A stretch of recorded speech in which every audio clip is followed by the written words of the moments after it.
ਕਹਾਣੀ ਵਿਸ਼ਵਾਸਘਾਤ। ਲੇਖਕ ਨਾਨਕ ਸਿੰਘ।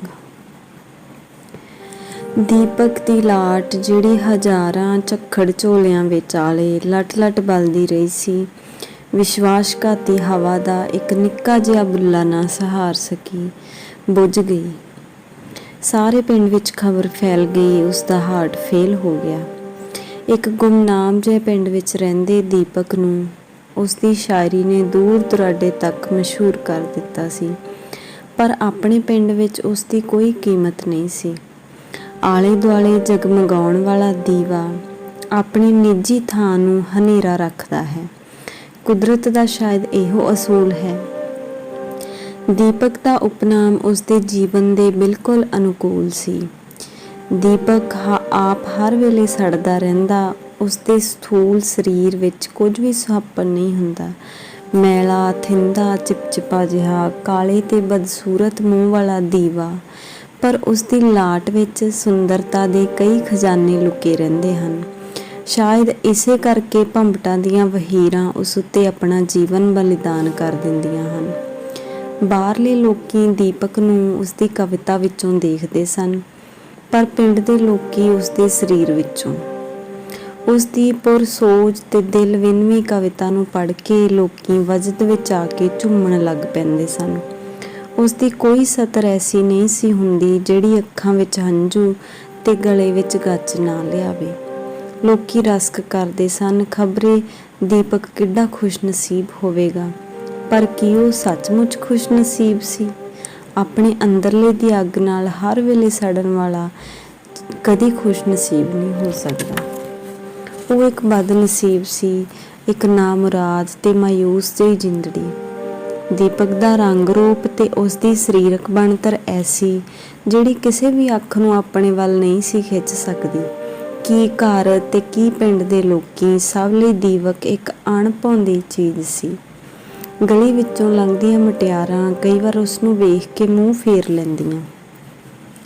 ਬੱਤੀ ਮੁੱਕਣ ਤੋਂ ਪਹਿਲਾਂ ਹੀ ਦੀਪਕ ਦੀ ਆਤਮਾ ਬੁੱਝ ਜਾਂਦੀ ਜੇ ਉਸ ਪਾਸ ਦੋ ਚੀਜ਼ਾਂ ਨਾ ਹੁੰਦੀਆਂ, ਇੱਕ ਸ਼ਾਇਰੀ ਦੀ ਦੌਲਤ ਤੇ ਦੂਜਾ ਉਸਦਾ ਦੋਸਤ ਮਹਿੰਦਰ। ਕਵਿਤਾ ਉਸਦੀ ਪ੍ਰੇਮਿਕਾ ਸੀ, ਜਿਸ ਨਾਲ ਉਹ ਹੱਸਦਾ, ਖੇਡਦਾ, ਰੁੱਸਦਾ ਤੇ ਕਦੇ-ਕਦੇ ਉਸਦੀਆਂ ਨਾਜ਼ ਬਰਦਾਰੀਆਂ ਵੀ ਕਰਦਾ ਸੀ। ਉਹ ਜਦ ਕਵਿਤਾ ਲਿਖਣ ਬੈਠਦਾ ਤਾਂ ਆਪਣੇ ਆਪ ਨੂੰ ਇੱਕ ਸਰੂਰ ਜਿਹੇ ਦੀ ਹਾਲਤ ਵਿੱਚ ਅਨੁਭਵ ਕਰਦਾ ਸੀ, ਤੇ ਇਹੋ ਹੁੰਦੀਆਂ ਸਨ ਉਸਦੇ ਸੁੰਨਸਾਨ ਜੀਵਨ ਦੀਆਂ ਸੁਨਹਿਰੀ ਘੜੀਆਂ। ਜਾਂ ਫਿਰ ਮਹਿੰਦਰ ਦੀ ਸੰਗਤ ਵਿੱਚੋਂ ਉਸਨੂੰ ਕੁਝ ਧਰਵਾਸ ਮਿਲਦਾ ਸੀ। ਫਿਰ ਵੀ ਕਦੇ-ਕਦੇ ਦੀਪਕ ਉਦਾਸ ਹੋ ਜਾਂਦਾ ਸੀ। ਇਹ ਉਦਾਸੀ ਦਿਨਾਂ ਤੇ ਹਫ਼ਤਿਆਂ ਬੱਧੀ ਉਸ ਉੱਤੇ ਛਾਈ ਰਹਿੰਦੀ ਸੀ। ਉਸਦਾ ਦੋਸਤ ਮਹਿੰਦਰ ਇੱਕ ਅਮੀਰ ਘਰਾਣੇ ਦਾ ਗੱਭਰੂ ਸੀ, ਰਿਸ਼ਟ-ਪੁਸ਼ਟ, ਸੋਹਣਾ ਸੁਨੱਖਾ ਤੇ ਹਸਮੁਖ। ਉਸਦੀ ਮਿੱਠੀ ਮੁਸਕਰਾਹਟ ਕਈਆਂ ਅੱਲੜ ਦਿਲਾਂ ਲਈ ਕਦੇ-ਕਦੇ ਜਾਲ ਦਾ ਕੰਮ ਕਰ ਜਾਂਦੀ ਸੀ। ਉਹ ਲਾਹੌਰ ਦੇ FSC ਕਾਲਜ ਵਿੱਚ ਪੜ੍ਹਦਾ ਸੀ ਤੇ ਅੱਜ-ਕੱਲ੍ਹ ਗਰਮੀਆਂ ਦੀਆਂ ਛੁੱਟੀਆਂ ਵਿੱਚ ਆਪਣੇ ਪਿੰਡ ਰਹਿ ਕੇ ਬਿਤਾ ਰਿਹਾ ਸੀ। ਮਹਿੰਦਰ ਦੀ ਆਤਮਾ ਜਿਵੇਂ ਦੀਪਕ ਵਿੱਚ ਅਭੇਦ ਹੋ ਚੁੱਕੀ ਸੀ। ਅਮੀਰ ਹੁੰਦਾ ਹੋਇਆ ਵੀ ਉਹ ਗਰੀਬ ਦੀਪਕ ਲਈ ਜਾਨ ਦਿੰਦਾ ਸੀ। ਕਦੇ-ਕਦੇ ਜਦ ਉਹ ਦੀਪਕ ਨੂੰ ਬਹੁਤ ਉਦਾਸ ਵੇਖਦਾ ਤਾਂ ਕਹਿੰਦਾ, ਕਾਸ਼ ਦੀਪਕ, ਕਦੇ ਤੂੰ ਆਪਣੀ ਤਾਕਤ ਦਾ ਅੰਦਾਜ਼ਾ ਲਾ ਸਕਦਾ। ਤੂੰ ਨਹੀਂ ਜਾਣਦਾ ਕਿ ਦੁਨੀਆ ਲਈ ਤੂੰ ਕਿੱਡੀ ਕੀਮਤੀ ਚੀਜ਼ ਹੈ, ਪਰ ਫਿਰ ਵੀ ਤੂੰ ਹਮੇਸ਼ਾ ਆਪਣੀ ਕਿਸਮਤ ਨੂੰ ਕੋਸਦਾ ਰਹਿੰਦਾ ਹੈ। ਮਹਿੰਦਰ ਦੇ ਦਰਦ ਤੇ ਪਿਆਰ ਭਰੇ ਵਾਕ ਦੀਪਕ ਦੀ ਡਾਵਾਂਡੋਲ ਆਤਮਾ ਨੂੰ ਨਿੱਘ ਜ਼ਰੂਰ ਦਿੰਦੇ ਸਨ, ਪਰ ਉਸੇ ਤਰ੍ਹਾਂ ਦਾ ਜਿਵੇਂ ਪਿਆਸੇ ਆਦਮੀ ਨੂੰ ਸੁਪਨੇ ਵਿੱਚ ਮਿਲਿਆ ਹੋਇਆ ਪਾਣੀ। ਕਈ ਵਾਰ ਦੀਪਕ ਆਪਣੇ ਪਾਸੋਂ ਆਪਣੀ ਉਦਾਸੀ ਦਾ ਕਾਰਨ ਪੁੱਛਦਾ, ਪਰ ਕਦੇ ਵੀ ਉਸਨੂੰ ਸਮਝ ਨਾ ਆ ਸਕੀ ਕਿ ਜਿਹੜੀ ਚੀਜ਼ ਦੀ ਘਾਟ ਉਸਨੂੰ ਹਰ ਵੇਲੇ ਨਿੰਮੋ ਝੂਣਾ ਬਣਾਈ ਰੱਖਦੀ ਹੈ। ਕਦੇ-ਕਦੇ ਜਦ ਵਿਹੜੇ ਵਿੱਚ ਲੱਗੇ ਹੋਏ ਅੰਬ ਦੇ ਦਰਖਤ ਤੋਂ ਉਸਨੂੰ ਕੋਇਲ ਦੀ ਕੂ-ਕੂ ਸੁਣਾਈ ਦਿੰਦੀ ਤਾਂ ਉਸਦੇ ਦਿਲ ਸਾਗਰ ਵਿੱਚ ਜਵਾਰ ਭਾਟਾ ਜਿਹਾ ਆ ਜਾਂਦਾ। ਚੰਨ ਦੀ ਚਾਨਣੀ, ਬੱਦਲਾਂ ਦੀ ਘਨਘੋਰ, ਫੁੱਲਾਂ ਦੀ ਖੁਸ਼ਬੂ ਤੇ ਪ੍ਰਭਾਤ ਪੰਛੀਆਂ ਦੇ ਮਧੁਰ ਗੀਤ, ਇਹ ਚੀਜ਼ਾਂ ਬਾਜੇ-ਬਾਜੇ ਵੇਲੇ ਉਸਨੂੰ ਪਾਗਲ ਨਹੀਂ ਤਾਂ ਅੱਧ ਪਾਗਲ ਜ਼ਰੂਰ ਬਣਾ ਦਿੰਦੀਆਂ ਸਨ। ਉਸਦੇ ਸੱਖਣੇ ਅਤੇ ਬੇਸਾਤ ਹਿਰਦੇ ਅੰਦਰ ਜਿਵੇਂ ਇੱਕ ਖਲਾਅ ਜਿਹਾ ਪੈਦਾ ਹੋ ਜਾਂਦਾ ਤੇ ਉਹ ਬਰਾਬਰ ਸੋਚਦਾ, ਇਹ ਕੀ ਹੈ, ਕਿਉਂ ਹੈ। ਦੀਪਕ ਆਪਣੀ ਹਰ ਇੱਕ ਕਵਿਤਾ ਪਹਿਲਾਂ ਮਹਿੰਦਰ ਨੂੰ ਸੁਣਾ ਕੇ ਫਿਰ ਕਿਸੇ ਰਸਾਲੇ ਨੂੰ ਭੇਜਿਆ ਕਰਦਾ ਸੀ। ਇੱਕ ਦਿਨ ਉਸਨੇ ਇੱਕ ਕਵਿਤਾ ਲਿਖੀ ਜਿਸ ਦਾ ਸਿਰਲੇਖ ਸੀ ਮੇਰੀ ਆਤਮਾ। ਉਸਨੇ ਸਦਾ ਵਾਂਗ ਇਹ ਮਹਿੰਦਰ ਨੂੰ ਸੁਣਾਉਣੀ ਸ਼ੁਰੂ ਕੀਤੀ।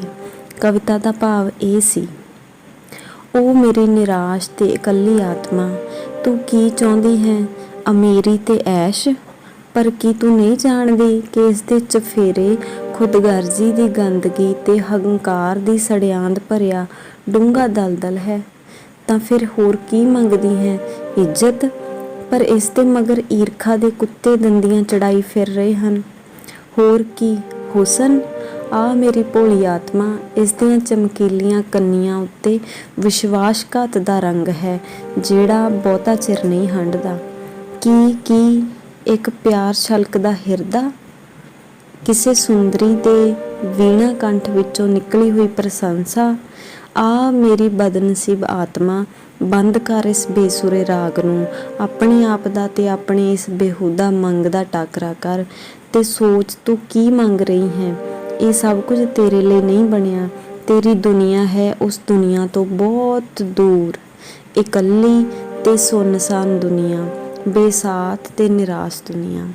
ਮਹਿੰਦਰ ਨੇ ਇਹ ਕਵਿਤਾ ਸੁਣੀ ਤੇ ਸੁਣ ਕੇ ਤੜਪ ਉੱਠਿਆ। ਪਰ ਅੱਗ ਵਾਂਗ ਅੱਜ ਉਸਦੇ ਮੂੰਹੋਂ ਸ਼ਲਾਘਾ ਭਰੇ ਵਾਕ ਦੀ ਥਾਂ ਸਿਰਫ ਇਹ ਸ਼ਬਦ ਨਿਕਲੇ, ਦੀਪਕ, ਕਾਸ਼ ਮੈਂ ਲੜਕੀ ਹੁੰਦਾ। ਤੇ ਇਸ ਤੋਂ ਬਾਅਦ ਇਹ ਕਵਿਤਾ ਜੀਵਨ ਰਸਾਲੇ ਨੂੰ ਭੇਜ ਦਿੱਤੀ ਗਈ। ਅੱਜ ਕਈਆਂ ਦਿਨਾਂ ਤੋਂ ਦੀਪਕ ਦੇ ਹਿਰਦੇ ਉੱਤੇ ਫਿਰ ਉਹੀ ਉਦਾਸੀ ਦੇ ਬੱਦਲ ਛਾਏ ਹੋਏ ਸਨ। ਉਹ ਪੁਰਾਣੀ ਤੇ ਅਸਾਧ ਬਿਮਾਰੀ। ਮਹਿੰਦਰ ਦੀ ਕੋਈ ਕੋਸ਼ਿਸ਼ ਕਾਰਗਰ ਨਾ ਹੋ ਸਕੀ। ਇਸ ਵੇਲੇ ਉਹ ਮਹਿੰਦਰ ਦੇ ਘਰ ਉਸਦੇ ਸਜੇ ਹੋਏ ਕਮਰੇ ਵਿੱਚ ਬੈਠਾ ਸੀ। ਮਹਿੰਦਰ ਆਪਣੇ ਮਾਪਿਆਂ ਤੋਂ ਡਰਦਾ ਮਾਰਿਆ ਦੀਪਕ ਨੂੰ ਘੱਟ ਵੱਧ ਹੀ ਆਪਣੇ ਘਰ ਬੁਲਾਉਂਦਾ ਸੀ। ਸ਼ਾਇਦ ਉਸਦੇ ਮਾਪਿਆਂ ਨੂੰ ਇਹ ਅਮੀਰ ਤੇ ਗਰੀਬ ਅਥਵਾ ਸੋਹਣੇ ਤੇ ਕਸੋਹਣੇ ਦਾ ਸਾਥ ਪਸੰਦ ਨਹੀਂ ਸੀ। ਪਰ ਅੱਜ ਕਿਉਂਕਿ ਦੀਪਕ ਦੀ ਤਬੀਅਤ ਵਧੇਰੇ ਖਰਾਬ ਸੀ, ਉਹ ਉਸਦਾ ਦਿਲ ਠੀਕ ਕਰਨ ਲਈ ਆਪਣੇ ਘਰ ਲੈ ਆਇਆ। ਇਸ ਵੇਲੇ ਬਾਹਰੋਂ ਡਾਕੀਏ ਨੇ ਦੀਪਕ ਦਾ ਨਾਂ ਲੈ ਕੇ ਇੱਕ ਲਿਫਾਫਾ ਅੰਦਰ ਸੁੱਟਿਆ। ਕਿਸੇ ਸਮਾਲੋਚਕ ਵੱਲੋਂ ਪ੍ਰਸ਼ੰਸਾ ਜਾਂ ਕਿਸੇ ਐਡੀਟਰ ਵੱਲੋਂ ਕਵਿਤਾ ਦੀ ਮੰਗ ਹੋਵੇਗੀ, ਇਹ ਖਿਆਲ ਕਰਕੇ ਦੀਪਕ ਨੇ ਲਿਫਾਫਾ ਖੋਲ੍ਹਿਆ। ਪਰ ਅੰਦਰੋਂ ਜੋ ਕੁਝ ਨਿਕਲਿਆ, ਇਸ ਨੂੰ ਵੇਖ ਕੇ ਉਹ ਹੱਕਾ ਬੱਕਾ ਰਹਿ ਗਿਆ। ਚਿੱਠੀ ਦੀ ਤਹਿ ਵਿੱਚ 100 ਰੁਪਏ ਦਾ ਨੋਟ ਤੇ ਕਿਸੇ ਮੁਟਿਆਰ ਦੀ ਇੱਕ ਫੋਟੋ। ਮਹਿੰਦਰ ਇਸ ਵੇਲੇ ਕਮਰੇ ਵਿੱਚ ਨਹੀਂ ਸੀ। ਦੀਪਕ ਨੇ ਧੜਕਦੇ ਦਿਲ ਨਾਲ ਚਿੱਠੀ ਪੜ੍ਹਨੀ ਸ਼ੁਰੂ ਕੀਤੀ। ਜਮਸ਼ੇਦਪੁਰ 5-7 ਸਾਲ।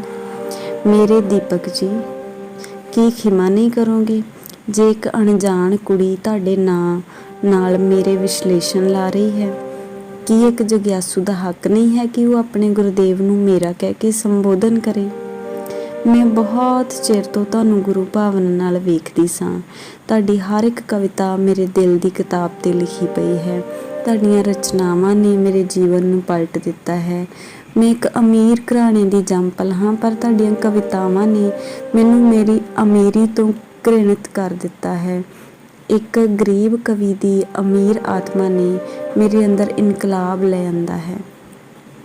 ਮੈਂ ਹਮੇਸ਼ਾ ਆਪਣੇ ਉਸ ਬਾਦਸ਼ਾਹ ਦਿਲ ਵਾਲੇ ਕਵੀ ਦੀ ਆਤਮਾ ਵਿੱਚ ਝਾਤੀਆਂ ਪਾ ਵੇਖਦੀ ਰਹੀ ਹਾਂ, ਪਰ ਤੁਹਾਡੀ ਰਸਾਲਾ ਜੀਵਨ ਵਿੱਚ ਛਪੀ ਹੋਈ ਐਤਕਾਂ ਦੀ ਕਵਿਤਾ ਮੇਰੀ ਆਤਮਾ ਨੇ ਤਾਂ ਮੇਰੀ ਆਤਮਾ ਨੂੰ ਝੰਜੋੜ ਹੀ ਸੁੱਟਿਆ ਹੈ। ਮੈਂ ਸਮਝ ਰਹੀ ਹਾਂ ਕਿ ਤੁਹਾਡੀ ਆਤਮਾ ਕੀ ਮੰਗਦੀ ਹੈ, ਤਾਂ ਸ਼ਾਇਦ ਮੇਰੀ ਆਤਮਾ ਵੀ ਮੰਗ ਕਰਦੀ ਹੈ ਕਿ ਉਸ ਨਾਲ ਇਕਸੁਰ ਹੋ ਕੇ ਉਹ ਕੁਝ ਮੰਗ ਰਹੀ ਹੈ। ਇੱਕ ਉੱਚ ਆਤਮਾ ਕਵੀ ਦਾ ਪਵਿੱਤਰ ਪ੍ਰੇਮ। ਉਹ ਮੇਰੇ ਕਵੀ, ਕੀ ਤੂੰ ਸੱਚਮੁੱਚ ਉਹ ਕੁਝ ਹੈ ਜੋ ਤੈਨੂੰ ਮੇਰੀ ਆਤਮਾ ਵਿੱਚੋਂ ਦਿਸਿਆ ਹੈ? ਕੀ ਤੇਰੀ ਆਤਮਾ ਸੱਚਮੁੱਚ ਉਹ ਚੀਜ਼ ਤੇਰੇ ਚਰਨਾਂ ਵਿੱਚ ਭੇਂਟ ਕਰਨ ਲਈ ਕਿਸੇ ਜਗਿਆਸੂ ਨੇ ਚਿਰਾਂ ਤੋਂ ਸਾਂਭ ਕੇ ਰੱਖੀ ਹੋਈ ਹੈ? ਤਾਂ ਲੈ ਮੇਰੇ ਗੁਰਦੇਵ, ਇਸ ਨੂੰ ਪ੍ਰਵਾਨ ਕਰ। ਸ਼ਾਇਦ ਮੈਂ ਸੁੰਦਰੀਆਂ ਵਿੱਚੋਂ ਨਾ ਹੋਵਾਂ, ਸ਼ਾਇਦ ਮੇਰੀ ਆਵਾਜ਼ ਵੀਣਾ ਵਰਗੀ ਨਾ ਹੋਵੇ, ਪਰ ਪਿਆਰ ਛਲਕਦਾ ਹਿਰਦਾ ਇਹ ਮੇਰੇ ਕੋਲ ਹੈ ਤੇ ਅੱਜ ਇਸ ਨੂੰ ਆਪਣੇ ਗੁਰਦੇਵ ਦੀ ਭੇਟ ਕਰਦੀ ਹਾਂ, ਜੇ ਕਬੂਲਿਆ ਜਾ ਸਕੇ। ਕੀ ਮੇਰੀ ਦਰਸ਼ਨ ਸਿੱਖ ਨੂੰ ਪੂਰਾ ਕਰਨ ਲਈ ਮੈਨੂੰ ਡਲਹੌਜੀ ਪਹਾੜ ਤੇ, ਜਿੱਥੇ ਮੈਂ ਆਪਣੀ ਮਾਤਾ ਜੀ ਨਾਲ ਰਹਿ ਰਹੀ ਹਾਂ, ਆ ਕੇ ਮਿਲ ਸਕੋਗੇ? ਦਿਲ ਕਹਿੰਦਾ ਹੈ ਕਿ ਤੁਹਾਡਾ ਮਨ ਏਡਾ ਕਠੋਰ ਨਹੀਂ ਹੋਵੇਗਾ ਕਿ ਤੁਸੀਂ ਮੇਰੀ ਮਿਲਣ ਪ੍ਰਾਰਥਨਾ ਨੂੰ ਠੁਕਰਾ ਦਿਓ। ਪਿਆਰ ਸਹਿਤ ਤੁਹਾਡੀ ਰੂਪ ਕੁਮਾਰੀ। ਚਿੱਠੀ ਪੜ੍ਹਦਿਆਂ ਦੀਪਕ ਨੂੰ ਪਤਾ ਨਾ ਲੱਗਾ ਕਿ ਕਿਹੜੇ ਵੇਲੇ ਦਾ ਮਹਿੰਦਰ ਕਮਰੇ ਵਿੱਚ ਆ ਕੇ ਉਸਦੇ ਪਿੱਛੇ ਖੜਾ ਸੀ, ਜਿਸ ਦੀਆਂ ਅੱਖਾਂ ਬਰਾਬਰ ਉਸ ਫੋਟੋ ਉੱਤੇ ਗੱਡੀਆਂ ਹੋਈਆਂ ਸਨ। 20-22 ਵਰ੍ਹਿਆਂ ਦੀ ਪਤਲੀ ਤੇ ਸਨਿਮਰ ਜਿਹੀ ਹਸੀਨਾ ਅੱਖਾਂ ਥਾਣੀ ਮਹਿੰਦਰ ਦੇ ਦਿਲ ਵਿੱਚ ਉਤਰਦੀ ਜਾ ਰਹੀ ਸੀ। ਚਿੱਠੀ ਖਤਮ ਕਰਨ ਤੋਂ ਬਾਅਦ ਦੀਪਕ ਦੀਆਂ ਅੱਖਾਂ ਤੇ ਚਿਹਰੇ ਉੱਤੇ ਇੱਕ ਅਦੁੱਤੀ ਖੇੜਾ ਸੀ। ਉਸਨੂੰ ਆਪਣੇ ਸਿਰ ਘੁੰਮਦਾ ਮਾਲੂਮ ਹੁੰਦਾ ਸੀ। ਮਹਿੰਦਰ ਨੇ ਪਿੱਛੇ ਖਲੋਤਿਆਂ ਚਿੱਠੀ ਪੜ੍ਹ ਲਈ ਸੀ। ਉਹ ਦੀਪਕ ਦਾ ਮੋਢਾ ਟੁੰਮ ਕੇ ਬੋਲਿਆ, ਕਿਉਂ ਮਾਸਟਰ, ਮੈਂ ਨਹੀਂ ਸਾਂ ਕਹਿੰਦਾ ਕਿ ਤੇਰੀ ਕਿਸਮਤ ਦਾ ਸਿਤਾਰਾ ਚਮਕਣ ਵਾਲਾ ਏ। ਵੇਖ ਤਾਂ ਸਹੀ, ਜਿਵੇਂ ਕੋਈ ਪਰੀ ਕੋਹ ਕਾਫ ਤੋਂ ਉਤਰੀ ਹੋਈ ਏ। ਮਹਿੰਦਰ ਦੀਆਂ ਅੱਖਾਂ ਬਰਾਬਰ ਫੋਟੋ ਉੱਤੇ ਗੱਡੀਆਂ ਹੋਈਆਂ ਸਨ। ਆਪਣੇ ਅੰਦਰਲੇ ਦੀ ਬੇਅਰਾਮੀ ਨੂੰ ਦਬਾਉਂਦਾ ਹੋਇਆ ਮਹਿੰਦਰ ਬੋਲਿਆ, ਚਲੋ, ਨਾਲੇ ਮੁੰਜ ਬਗੜ ਦਾ ਸੌਦਾ, ਨਾਲੇ ਗੰਗਾ ਦਾ ਇਸ਼ਨਾਨ। ਕਦੋਂ ਚੱਲਣਾ? ਸ਼ਾਇਦ ਮੇਰੀ ਵੀ ਸਲਾਹ ਬਣ ਜਾਵੇ। ਛੁੱਟੀਆਂ ਵੀ ਅਜੇ 1.5 ਮਹੀਨਾ ਬਾਕੀ ਨੇ। ਬਾਪੂ ਹੋਰਾਂ ਦੀ ਬਿਮਾਰੀ ਕਰਕੇ ਨਹੀਂ ਸੀ ਜਾ ਸਕਿਆ, ਪਰ ਜੇ ਤੇਰੀ ਸਲਾਹ ਚੱਲਣ ਦੀ ਹੋਵੇ ਤੇ ਉਹ ਗੱਲ ਕਰਦਾ ਕਰਦਾ ਰੁਕ ਗਿਆ। ਦੀਪਕ ਦਾ ਚਿਹਰਾ ਉਤਰਦਾ ਜਾ ਰਿਹਾ ਸੀ। ਕੇਵਲ ਇੱਕੋ ਵਾਰੀ ਕਿਸੇ ਸਫਲਤਾ ਦੀ ਝਲਕ ਉਸਦੇ ਝਟਪਟ ਅਲੋਪ ਹੋ ਗਈ। ਹੈਂ, ਕੀ ਹੋ ਗਿਆ? ਮਹਿੰਦਰ ਨੇ ਸਹਿਮਤੀ ਜਿਹੀ ਆਵਾਜ਼ ਵਿੱਚ ਕਿਹਾ। ਕੁਛ ਨਹੀਂ, ਦੀਪਕ ਨੇ ਆਪਣੇ ਆਪ ਨੂੰ ਠੀਕ ਕਰਕੇ ਕਿਹਾ। ਹਾਂ ਜ਼ਰੂਰ ਚੱਲਾਂਗੇ, ਹੋ ਸਕੇ ਤਾਂ ਪਰਸੋਂ ਹੀ। ਪਰ ਤੂੰ ਖੁਸ਼ ਨਹੀਂ ਜਾਪਦਾ ਦੀਪਕ, ਉਸਨੇ ਪੁੱਛਿਆ ਤੇ ਨਜ਼ਰ ਉਸਦੀ ਬਰਾਬਰ ਫੋਟੋ ਉੱਤੇ ਸੀ। ਨਹੀਂ, ਮੈਂ ਬਿਲਕੁਲ ਠੀਕ ਹਾਂ, ਦੀਪਕ ਨੇ ਉਸਨੂੰ ਟਾਲ ਦਿੱਤਾ ਤੇ ਇਸੇ ਘੜੀ ਤੋਂ ਪਹਾੜ ਜਾਣ ਦੀ ਤਿਆਰੀ ਹੋਣ ਲੱਗੀ। ਦੂਜੇ ਦਿਨ ਦੋਹਾਂ ਦੇ ਡਲਹੌਜ਼ੀ ਜਾਣ ਦਾ ਪ੍ਰੋਗਰਾਮ ਪੱਕਾ ਹੋ ਗਿਆ। ਰਾਤ ਨੂੰ ਜਦ ਮਹਿੰਦਰ ਦੀਪਕ ਪਾਸ ਆਇਆ ਤਾਂ ਉਸਨੇ ਵੇਖਿਆ ਦੀਪਕ ਆਪਣੇ ਬੰਨੇ ਹੋਏ ਸਮਾਨ ਨੂੰ ਮੁੜ ਖੋਲ੍ਹ ਰਿਹਾ ਸੀ। ਹੈਂ, ਇਹ ਕੀ? ਮਹਿੰਦਰ ਨੇ ਹੈਰਾਨੀ ਨਾਲ ਪੁੱਛਿਆ। ਕੁਝ ਨਹੀਂ ਕਹਿ ਕੇ ਦੀਪਕ ਚੁੱਪ ਹੋ ਗਿਆ ਤੇ ਫਿਰ ਬੋਲਿਆ, ਮਹਿੰਦਰ, ਇੱਕ ਗੱਲ ਮੰਨੇਗਾ? ਦੱਸ, ਇਕਰਾਰ ਕਰ। ਅੱਗੇ ਕਦੇ ਇਨਕਾਰ ਕੀਤਾ ਏ? ਮਹਿੰਦਰ, ਤੈਨੂੰ ਇਕੱਲਿਆਂ ਹੀ ਡਲਹੌਜ਼ੀ ਜਾਣਾ ਪਵੇਗਾ। ਮੈਂ ਸ਼ਾਇਦ ਨਾ ਜਾ ਸਕਾਂ। ਤੂੰ ਨਾ ਜਾ ਸਕੀ? ਮਹਿੰਦਰ ਨੇ ਉਸਦੇ ਉਤਰੇ ਹੋਏ ਚਿਹਰੇ ਵੱਲ ਤੱਕ ਕੇ ਹੈਰਾਨੀ ਨਾਲ ਪੁੱਛਿਆ। ਇਸ ਦਾ ਕੀ ਮਤਲਬ? ਮੈਂ ਰੂਪਕੁਮਾਰੀ ਦੇ ਸਾਹਮਣੇ ਨਹੀਂ ਹੋਣਾ ਚਾਹੁੰਦਾ। ਕਿਉਂ?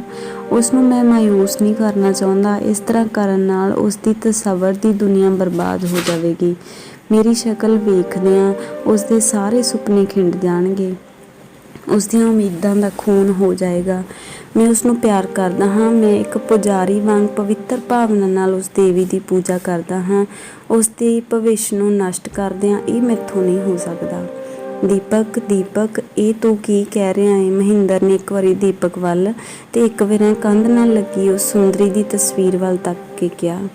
ਮਹਿੰਦਰ, ਦੀਪਕ ਨੇ ਸ਼ਾਇਦ ਦਿਲ ਦੀ ਤਰਾਟ ਨੂੰ ਰੋਕਦਿਆਂ ਹੋਇਆਂ ਕਿਹਾ, ਰੂਪਕੁਮਾਰੀ ਪਾਸ ਜਾ ਕੇ ਤੈਨੂੰ ਮੇਰਾ ਪਾਰਟ ਅਦਾ ਕਰਨਾ ਹੋਵੇਗਾ। ਮੇਰੀਆਂ ਕਵਿਤਾਵਾਂ ਦੀਆਂ ਜਿੰਨੀਆਂ ਕਾਪੀਆਂ ਨੇ ਸਾਰੀਆਂ ਤੂੰ ਨਾਲ ਲਈ ਜਾਈਂ। ਇਹਨਾਂ ਦੀ ਮਦਦ ਨਾਲ ਤੂੰ ਆਪਣੇ ਆਪ ਨੂੰ ਦੀਪਕ ਜ਼ਾਹਰ ਕਰਨ ਵਿੱਚ ਪੂਰੀ ਤਰ੍ਹਾਂ ਕਾਮਯਾਬ ਹੋ ਸਕੇਗਾ। ਤੇ ਦੂਜੇ ਦਿਨ ਮਹਿੰਦਰ ਨੂੰ ਗੱਡੀ ਚੜ੍ਹਾਉਣ ਵੇਲੇ ਜਦ ਦੀਪਕ ਨੇ ਹੱਥ ਮਿਲਾਇਆ ਤਾਂ ਮਹਿੰਦਰ ਨੂੰ ਇਹ ਹੱਥ ਠੰਡੀ ਮੂਲੀ ਵਰਗਾ ਲੱਗਾ ਤੇ ਉਸਨੇ ਕਾਂਬੇ ਨੂੰ ਵੀ ਉਸਨੂੰ ਸਪਸ਼ਟ ਮਹਿਸੂਸ ਕੀਤਾ। 1.5 ਦੀ ਥਾਂ 2 ਮਹੀਨੇ ਪਹਾੜ ਤੇ ਕੱਟ ਕੇ ਜਦ ਮਹਿੰਦਰ ਵਾਪਸ ਮੁੜਿਆ ਤਾਂ ਦੀਪਕ ਵੱਲ ਤੱਕ ਕੇ ਉਹ ਹੈਰਾਨ ਰਹਿ ਗਿਆ। ਦੀਪਕ ਇਤਨਾ ਕਮਜ਼ੋਰ ਹੋ ਗਿਆ ਸੀ ਕਿ ਪਛਾਤਾ ਨਹੀਂ ਸੀ ਜਾਂਦਾ। ਦੂਜੇ ਦਿਨ ਜਦ ਮਹਿੰਦਰ ਦੀਪਕ ਦੀ ਕੋਠੜੀ ਵਿੱਚ ਗਿਆ ਤਾਂ ਦੀਪਕ ਸੁੱਤਾ ਹੋਇਆ ਸੀ। ਭੁੰਜੇ ਇੱਕ ਖੁੱਲ੍ਹੀ ਹੋਈ ਚਿੱਠੀ ਪਈ ਸੀ, ਕੋਲ ਹੀ ਇੱਕ ਲਿਫਾਫਾ ਵੀ। ਮਹਿੰਦਰ ਨੇ ਪੜ੍ਹਨੀ ਸ਼ੁਰੂ ਕੀਤੀ। ਦੀਪਕ ਜੀ, ਆਹ 2 ਮਹੀਨੇ 2 ਮਿੰਟਾਂ ਵਾਂਗ ਬੀਤ ਗਏ ਸਨ, ਪਰ ਜੁਦਾਈ ਦੇ ਇਹ ਕੁਝ ਘੰਟੇ ਸਦੀਆਂ ਲੰਮੇ ਹੋ ਗਏ ਹਨ। ਕੀ ਤੁਸੀਂ ਮੇਰੀ ਹਾਲਤ ਦਾ ਅੰਦਾਜ਼ਾ ਲਾ ਸਕਦੇ ਹੋ? ਇਹ ਬੀਤੇ 60 ਦਿਨ ਜਿਨ੍ਹਾਂ ਦਾ ਇੱਕ ਇੱਕ ਪਲ ਸਾਡੀਆਂ ਬਾਹਾਂ ਵਿੱਚ ਜਕੜਿਆ ਰਿਹਾ ਸੀ, ਇਸ ਦੀ ਯਾਦ ਮੇਰੇ ਹਿਰਦੇ ਵਿੱਚ ਤੂਫਾਨ ਪੈਦਾ ਕਰ ਰਹੀ ਹੈ। ਅੱਜ ਮੈਂ ਪਛਤਾਵੇ ਦੇ ਹੰਝੂਆਂ ਨਾਲ ਸੋਚਦੀ ਹਾਂ, ਇਹ ਕੀ ਕੀਤਾ?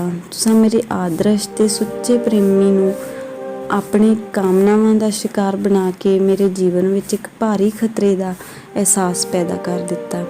ਮੈਂ ਬੜੇ ਸਹਿਜ ਭਰੇ ਦਿਲ ਨਾਲ ਸੋਚਦੀ ਹਾਂ, ਇਸ ਦਾ ਆਖਰ ਕੀ ਸਿੱਟਾ ਹੋਵੇਗਾ।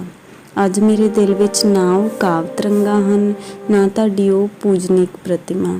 ਤੁਹਾਡਾ ਪਿਆਰ ਅੱਜ ਵੀ ਉਸੇ ਤਰ੍ਹਾਂ ਹਿਰਦੇ ਵਿੱਚ ਉਮੜ ਰਿਹਾ ਹੈ, ਪਰ ਚਿੱਠੀ ਬਹੁਤ ਲੰਮੀ ਸੀ ਪਰ ਮਹਿੰਦਰ ਇਸ ਤੋਂ ਅੱਗੇ ਨਾ ਪੜ੍ਹ ਸਕਿਆ। ਉਸ ਦਾ ਸਰੀਰ ਮੁੜਕੇ ਨਾਲ ਗੜੁੱਚ ਹੋ ਗਿਆ। ਪਹਿਲਾਂ ਉਸ ਦੀ ਸਲਾਹ ਹੋਈ ਕਿ ਦੱਬੇ ਪੈਰੀਂ ਕਮਰੇ ਵਿੱਚੋਂ ਨਿਕਲ ਕੇ ਰਾਤ ਦੀ ਗੱਡੀ ਹੀ ਚੁੱਪਚਾਪ ਲਾਹੌਰ ਚਲਾ ਜਾਵੇ, ਪਰ ਅੰਦਰੋਂ ਆਤਮਾ ਨੇ ਲਾਹਣਤਾਂ ਦੀ ਬਛਾੜ ਪਾਈ। ਉਹ ਮਕਾਰ, ਉਹ ਵਿਸ਼ਵਾਸਘਾਤੀ, ਪ੍ਰਾਸ਼ਚਿਤ ਕਰ ਪ੍ਰਾਸ਼ਚਿਤ। ਤੇ ਉਹ ਸੁੱਤੇ ਹੋਏ ਦੀਪਕ ਦੇ ਪੈਰਾਂ 'ਤੇ ਸਿਰ ਰੱਖ ਕੇ ਚਲਾਇਆ, ਦੀਪਕ ਮੈਨੂੰ ਮਾਫ਼ ਕਰ, ਮੈਂ ਤੇਰਾ ਚੋਰ ਹਾਂ, ਤੇਰੀ ਰੂਪ ਕੁਮਾਰੀ ਦਾ ਡਾਕੂ। ਪਰ ਦੀਪਕ ਨਾ ਹਿੱਲਿਆ, ਨਾ ਬੋਲਿਆ।